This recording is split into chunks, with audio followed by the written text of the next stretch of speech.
The first time Emma told me she was sacrificing everything for her career, I believed every single word. She would leave before sunrise with a tired smile, return long after midnight, and collapse on a couch without even changing clothes. Promotions, deadlines, demanding clients. There was always another explanation for why she barely had time for us anymore. I kept telling myself that real love meant supporting each other through difficult seasons.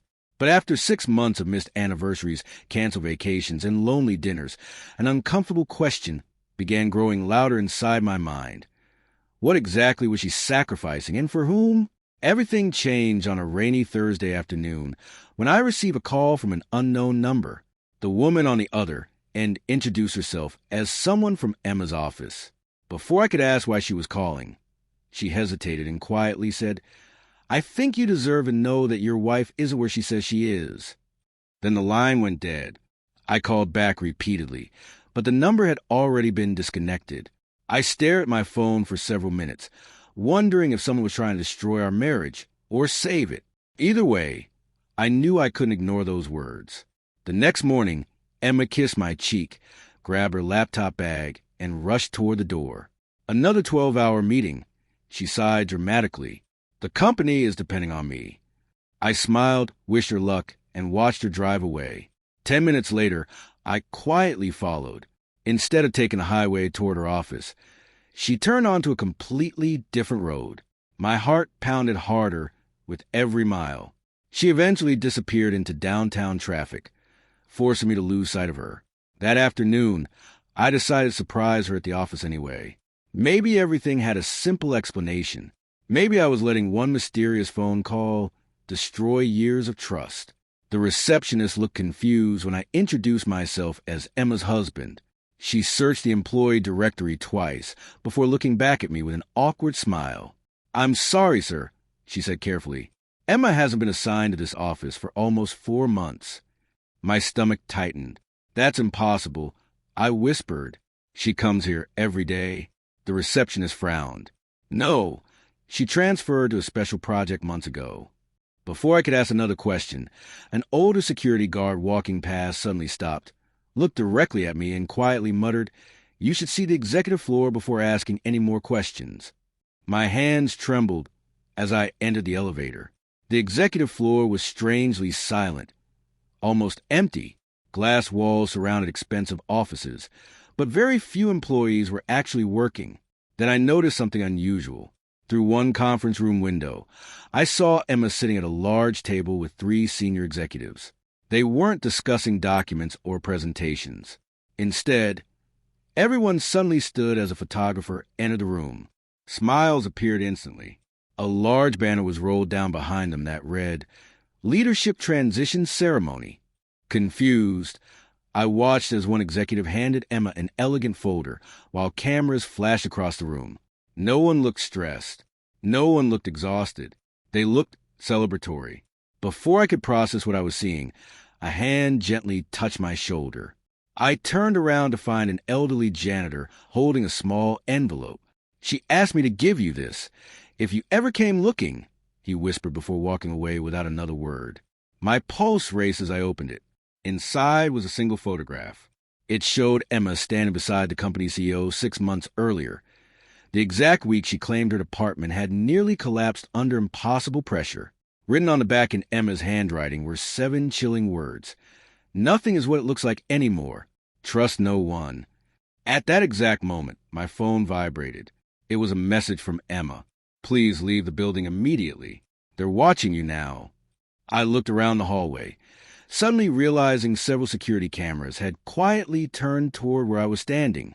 2 men in expensive suits stepped out of opposite offices and began walking in my direction without saying a word.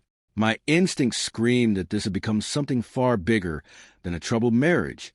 I folded the photograph into my pocket, turned toward the emergency stairwell, and started running, knowing that whatever truth Emma had hidden from everyone was finally beginning to surface. The emergency stairwell echoed with my footsteps as I rushed downward, clutching the photograph tightly in my hand. My phone buzzed again.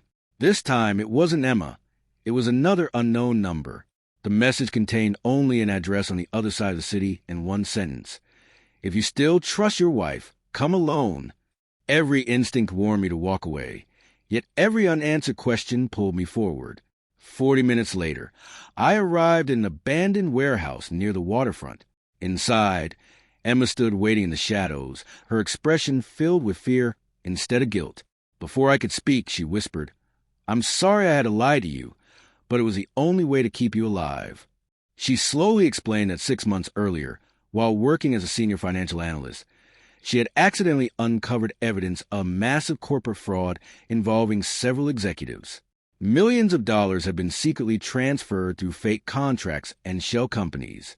When she tried to report the irregularities internally, she realized the people responsible controlled the entire investigation. Instead of exposing them immediately, federal investigators asked her to become an undercover witness and secretly collect enough evidence to bring everyone down. Even I couldn't know the truth because the operation depended on complete secrecy. If anyone suspected she had told me, both of our lives could have been in danger. As Emma finished speaking, the warehouse doors suddenly slammed shut behind us. The CEO, accompanied by 2 senior executives and several security officers, slowly walked into the building with confident smiles.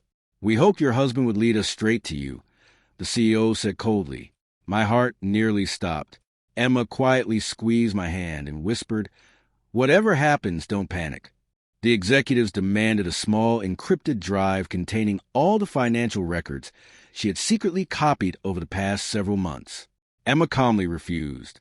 The room fell silent as the CEO stepped closer, convinced he had already won. Before anyone could move another step, bright lights flooded the warehouse.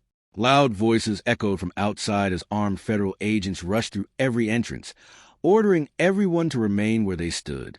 The executives froze in complete disbelief. The CEO attempted to destroy his phone, but an investigator immediately seized it as evidence. Emma finally exhaled for what seemed like the first time in months. She looked at me with tears in her eyes and quietly said, "It's over." Watching handcuffs close around the people who had controlled her life for so long, I realized her late nights had never been about betrayal. They had been about surviving long enough to expose the truth. The investigation dominated national headlines for weeks.